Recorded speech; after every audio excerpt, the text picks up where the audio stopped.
예수를 알미라. 그 은보다 더 귀한 것 예수를 알미라.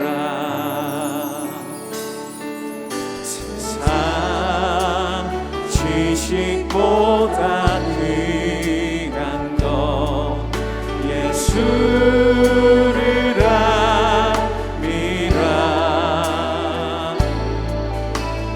내 안에 가장 귀한 것 예수를 알미라.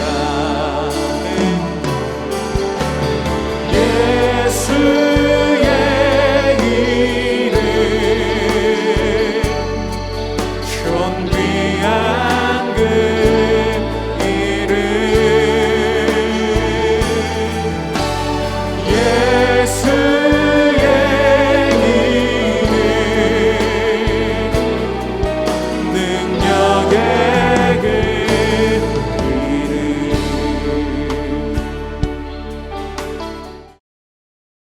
제92편 안식일의 찬송시.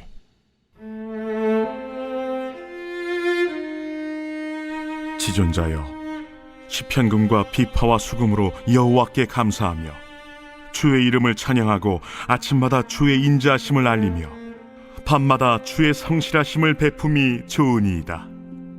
여호와여, 주께서 행하신 일로 나를 기쁘게 하셨으니 주의 손이 행하신 일로 말미암아 내가 높이 외치리이다.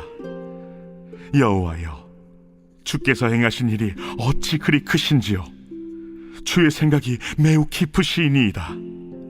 어리석은 자도 알지 못하며 무지한 자도 이를 깨닫지 못하나이다. 악인들은 풀같이 자라고 악을 행하는 자들은 다 흥왕할지라도 영원히 멸망하리이다. 여호와여, 주는 영원토록 지존하시니이다. 여호와여, 주의 원수들은 패망하리이다. 정녕 주의 원수들은 패망하리니 죄악을 행하는 자들은 다 흩어지리이다. 그러나 주께서 내 뿔을 들소의 뿔같이 높이셨으며 내게 신선한 기름을 부으셨나이다. 내 원수들이 보응받는 것을 내 눈으로 보며 일어나 나를 치는 행악자들이 보응받는 것을 내 귀로 들었도다. 의인은 종려나무같이 번성하며 레바논의 백향목같이 성장하리로다. 이는 여호와의 집에 심겼으며 우리 하나님의 뜰 안에서 번성하리로다. 그는 늙어도 여전히 결실하며 진액이 풍족하고 빛이 청청하니 여호와의 정직하심과 나의 바위 되심과 그에게는 불의가 없음이 선포되리로다. 할렐루야. 오늘도 새날을 주신 하나님께 감사함으로 예배의 자리에 나온 우리 성도님들을 축복합니다. 오늘 우리는 찬양의 이유라는 제목으로 함께 말씀을 나누고자 합니다. 저는 유아부에서 4살, 5살 아이들과 함께 예배를 드리고 있습니다. 저는 예배를 드리기 이전에 먼저 와서 자리에 앉아 있는 아이들이 있으면 인사를 하려고 아이들에게 다가가곤 합니다. 그런데 인사를 하기도 전에 전도사님이라고 부르는 아이들이 있습니다. 그러면 아이들에게 다가가 누구야? 라고 부르기도 전에 아이들은 숨도 쉴 새 없이 빠르게 이야기하곤 합니다. 전도사님, 저 오늘 예배드리고 맛있는 거 먹으러 놀러 가요. 전도사님, 저 오늘 키즈 카페에서 친구들랑 같이 함께 놀기로 했어요. 아이들은 인사보다 더 중요한 것은 바로 자신에게 최고로 좋은 것을 자랑하는 것입니다. 그런데 과연 저와 함께 예배를 드리는 어린 친구들만 자신의 좋은 것들을 자랑하는 걸까요?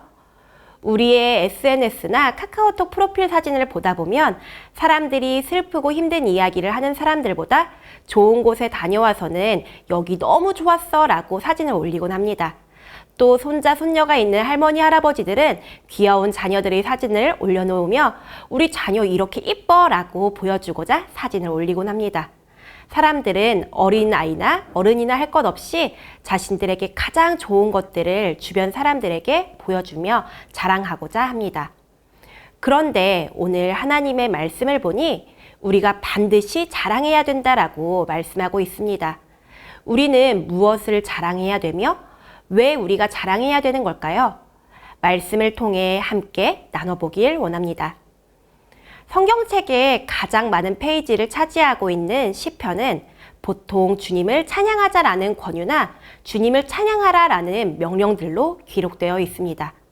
하지만 오늘 우리가 함께 살펴본 시편 92편 말씀은 하나님을 찬양하라라는 명령이나 권유를 뛰어넘어 히브리어 토브라는 원어를 사용하고 있습니다. 토브, 어디에서 많이 들어보신 원어일 겁니다. 이 원어가 가장 먼저 사용된 곳은 하나님께서 이 세상을 창조하시고 사용되었습니다. 하나님께서 세상을 창조하시고 만드신 그 모든 세상을 바라보시며 보시기에 심히 좋았더라 라고 말씀하셨을 때 사용되었지요. 하나님께서 세상을 만드시고 만드신 그 세상을 바라보시며 감탄하시며 와 좋다 라고 말씀하셨습니다.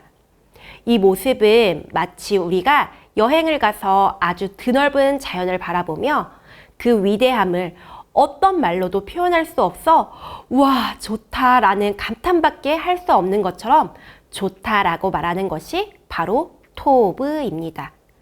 그런데 오늘 성경에서도 토브라고 이야기하며 우리가 좋은 것들을 자랑해야 된다고 말씀하고 있습니다.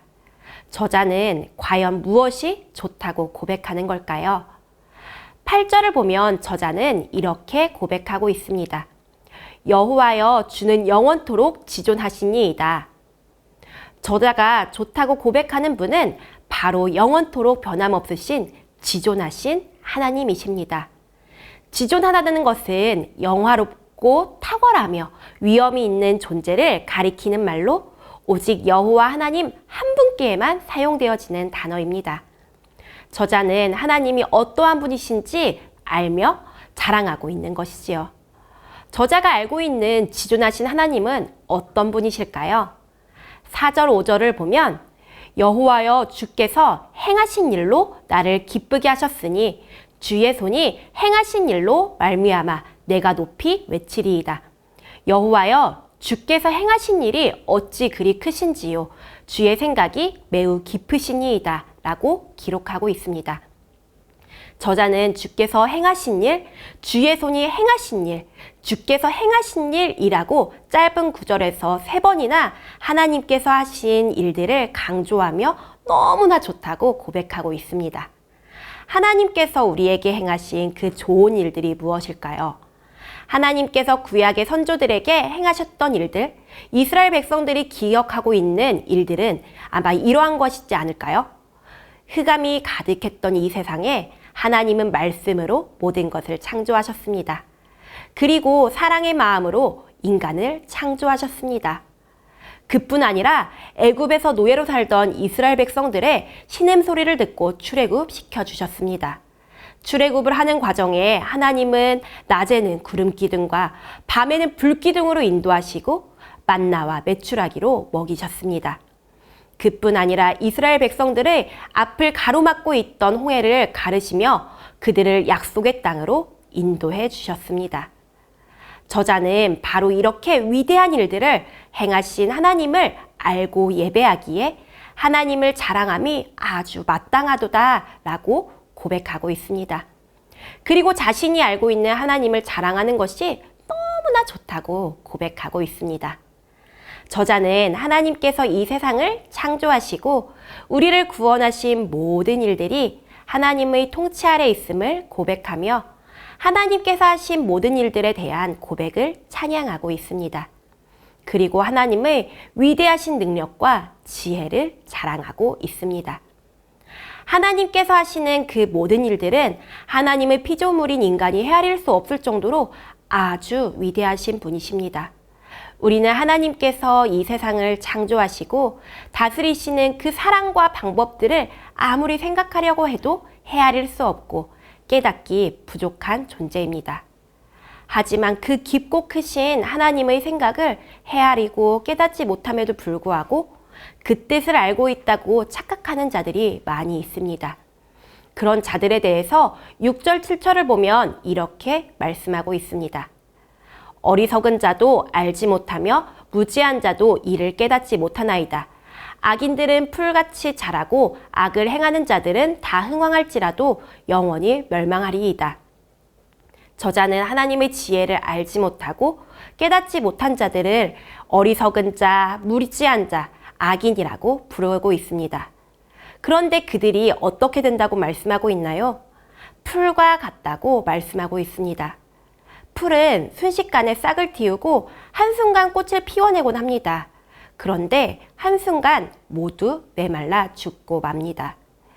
특히 팔레스타인 지역의 많은 땅은 평소에 사막과 같이 메말라 있어 식물이 자라기 어려운 땅입니다.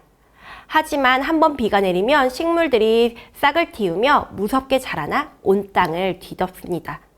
하나님의 위대하심을 깨닫지 못하는 자들은 풀과 같이 아주 빠르게 잘 자라는 것으로 보여질 수 있습니다. 하지만 그 풀들은 뿌리가 깊게 내리지 못하였기 때문에 금방 메마르고 죽게 됩니다.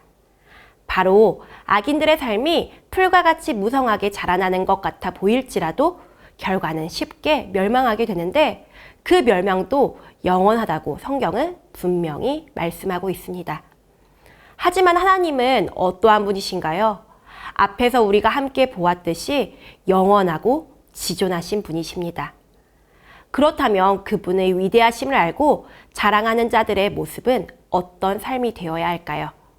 풀과는 상반된 모습으로 12절에서 이렇게 말씀하고 있습니다.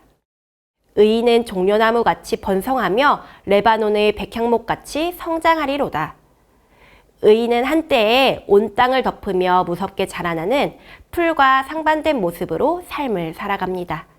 사시사철 푸르른 종려나무와 레바논에서 자라는 백향목과 같습니다. 그런데 의인이 이렇게 푸르를 수 있는 이유는 자신에게 힘이 있는 것이 아닙니다. 그 이유는 여호와의 집에 심겨졌고 그렇기 때문에 하나님의 뜰 안에서 번성하여 자라난다고 말씀하고 있습니다. 영원하시고 변함없으신 능력의 하나님, 사랑의 하나님 안에 거할 때 우리는 성장하고 열매를 맺을 수 있게 되는 것입니다. 시편 84편 4절 5절을 보면 이렇게 기록하고 있습니다. 주의 집에 사는 자들은 복이 있나니 그들이 항상 주를 찬송하리이다. 주께 힘을 얻고 그 마음에 시온의 대로가 있는 자는 복이 있나이다. 하나님을 떠나서 살아가며 자신의 힘으로 자유를 누리며 살아가는 것은 풀과 같이 좋아 보일 수 있습니다. 행복하고 성공하는 것 같아 보이고 참된 자유를 누리고 있는 것처럼 너무나 편한 삶이라고 느껴질 수 있습니다. 하지만 하나님을 떠나 살아가는 삶은 그리 오래가지 못하고 금세 무너지게 될 것입니다. 하지만 우리가 믿는 하나님은 변함없으신 신실하신 하나님이십니다. 못하는 일이 없으신 위대한 하나님이십니다. 우리는 그분을 떠나서는 단 한순간도 행복할 수 없는 연약한 존재임을 깨닫고 오직 하나님 안에서만 참된 평안과 복을 누릴 수 있음을 기억해야 합니다. 오늘 하루 내가 살아가는 삶의 자리인 가정에서 그리고 직장에서 살아갈 때 우리에게 늘 사랑을 베푸시며 우리의 삶을 선한 길로 인도해 주시는 하나님을 기억하며 의지하는 우리의 삶이 되어지길 원합니다. 또한 우리의 자랑의 이유 되시는 영원하신 하나님을 우리의 마음 다해 힘을 다해 자랑함으로 주님께 영광 돌리는 오늘 하루가 되어지길 축복합니다. 이 시간에 우리가 들은 말씀들을 기억하며 우리에게 주신 기도 제목으로 함께 기도하며 나아가길 원합니다. 하나님의 위대하심을 깨닫지 못하고 나의 어리석음과 연약함을 자랑했던 삶을 용서하옵소서. 영원히 변함없으시고 신실하신 하나님을 자랑하는 삶을 할 수 있도록 도와주옵소서. 여호와의 집, 하나님의 뜰 안에서 자라날 수 있도록 준비되고 있는 2학기 사역 가운데 모든 성도들이 적극적으로 동참하며 성장할 수 있도록 인도하옵소서. 주신 기도 제목들을 붙들고 함께 기도하겠습니다.